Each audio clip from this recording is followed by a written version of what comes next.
12월 8일 금요일 매일 성경 묵상을 시작합니다. 오늘 함께 나눌 말씀은 욥기 31장 1절에서 23절의 말씀입니다. 욥기 31장 1절에서 23절 말씀을 제가 봉독합니다. 내가 내 눈과 약속하였나니 어찌 처녀에게 주목하랴.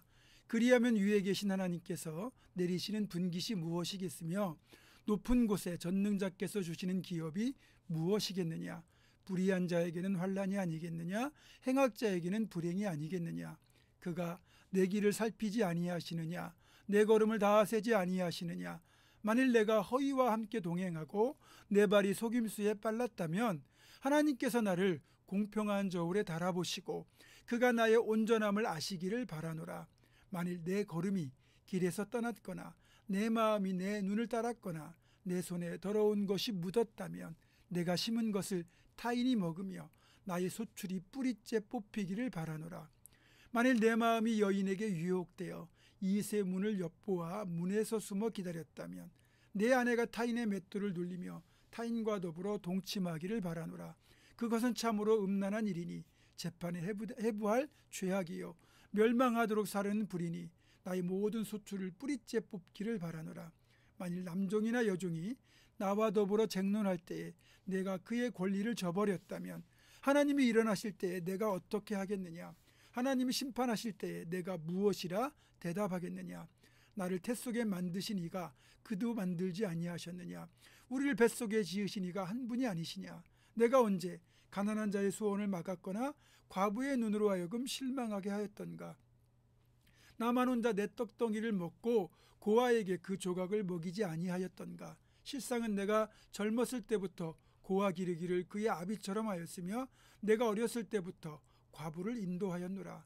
만일 내가 사람이 의복이 없이 죽어가는 것이나 가난한 자가 덮을 것이 없는 것을 못 본 채 했다면 만일 나의 양털로 그의 몸을 따뜻하게 입혀서 그의 허리가 나를 위하여 복을 빌게 하지 아니하였다면 만일 나를 도와주는 자가 성문에 있음을 보고 내가 주먹을 들어 고아를 향해 휘둘렀다면 내 팔이 어깨뼈에서 떨어지고 내 팔뼈가 그 자리에서 부스러지기를 바라노라. 나는 하나님의 재앙을 심히 두려워하고 그의 위엄으로 말미암아 그런 일을 할 수 없느니라. 아멘. 오늘 본문 욥기 31장은 욥이 스스로 자신을 변호하는 내용이 실려 있습니다. 오늘 본문에서 욥은 자신이 이러이러한 죄를 짓지 않았다고 말하고 있는데 이 죄들의 목록을 보면 아마도 욥의 세 친구가 욥이 이러이러한 죄를 지었다고 몰아가고 있는 죄의 목록이라는 걸 우리가 추측할 수 있습니다. 첫째, 탐욕의 죄로서 처녀에게 눈길을 주지 않았고 우리 예수님이 말씀하시는 그런 음욕을 품지 않았다고 말합니다. 두 번째는 간음입니다. 이웃집 여인에게 유혹되어 동침한 적이 없다는 거예요. 셋째, 신분이 낮은 이들을 학대하지 않았다고 말합니다. 넷째, 가난한 자나 약한 자를 외면하지 않았다고 말합니다. 욥은 결혼관계를 소중히 여겼습니다. 그래서 조금이라도 결혼관계에 부정적 영향을 미칠 수 있는 행동을 하지 않았습니다. 예전 부목사 시절에 성경 공부를 진행하면서 들었던 당시 여성 성도님들에게 들었던 말입니다. 남편들이 더 돈도 잘 벌고 출세하면 어떨까요? 그렇게 물었는데 이분들에게서 들어온 대답은 뜻밖이었습니다. 목사님, 남자들은 돈 많고 시간 많으면 딴짓해서 한대요. 그냥 지금처럼 살기에 바쁜 정도가 딱 좋습니다. 이렇게 대답을 하시는 거예요. 이분들의 대답을 듣고 한편은 놀랐지만 한편으로는 이게 사람의 본성이구나라고 생각하게 되었습니다. 여러분, 욥은요 당대에 얼마든지 돈 많고 성공한 부자들이 의뢰하는 것처럼 가정 밖에서 육체의 즐거움을 채울 대상을 찾을 수 있었습니다. 그런데 그렇게 하지 않았다는 거예요. 그것을 내가 내 눈과 약속하였나니 어찌 처녀에게 주목하랴라는 1절의 말로 변호합니다.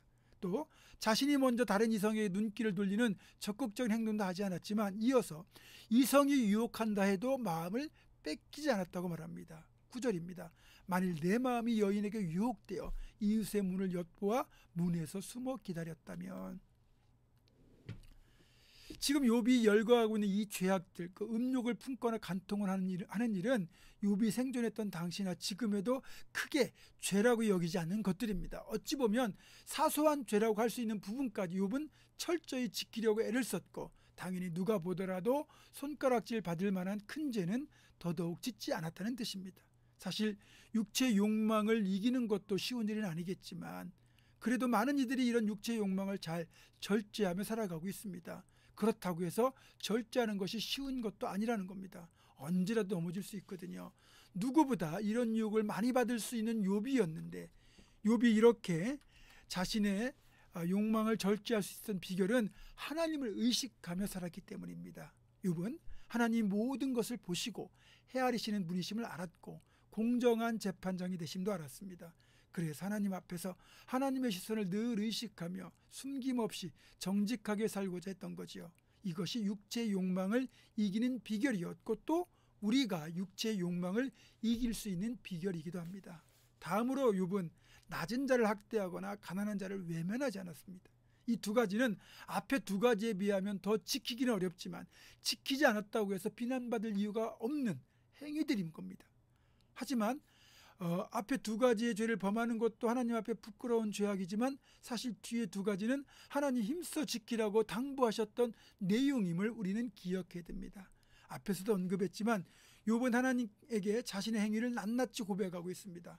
모든 것을 보시고 아시고 헤아리신 하나님 앞에서 감히 자신의 행위가 이러이러하다고 거짓을 말할 수는 없지 않습니까? 그만큼 욥은 정직하고 진실하게 살았고 자기 입술의 고백대로 살았다는 겁니다. 마지막에 가면 결국 욥의 말이 진실인 것이 밝혀지잖아요.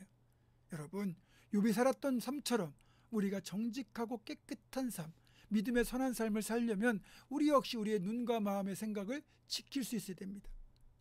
또한 이것이 사탄에게 공격할 빌미를 주지 않는 비결이기도 합니다. 부디 우리도 욥처럼 자신 있게 정직하고 깨끗하며 남을 배려하는 삶을 살았노라 고백할 수 있는 삶을 살아내시기를 주님의 이름으로 축원합니다. 기도하겠습니다. 하나님, 모든 것을 보시고 아시고 헤아리시고 판단하신 하나님 앞에서 욥처럼 부끄럽지 않은 삶을 살아낼 수 있도록 이끌어 주시고 우리가 힘써 지켜야 될 것을 더 힘써 지켜서 욥처럼 하나님 앞에 드디어 그렇게 정결하다고 인정받는 복된 삶을 끝까지 살아내게 하여 주시옵소서. 예수님의 이름으로 기도하옵고 이제는 우리 주 예수 그리스도의 은혜와 하나님의 사랑과 성령의 교통하심이 욥처럼 자신 있게 정직하고 깨끗하며 남을 배려하는 삶을 살았다 그렇게 고백할 수 있는 복된 삶을 살아내기로 결단하는 사람 모든 성도들 이들의 삶과 가정과 생업과 앞날과 우리 교회 위에 지금부터 영원토록 함께 하시옵기를 간절히 축원하옵나이다. 아멘.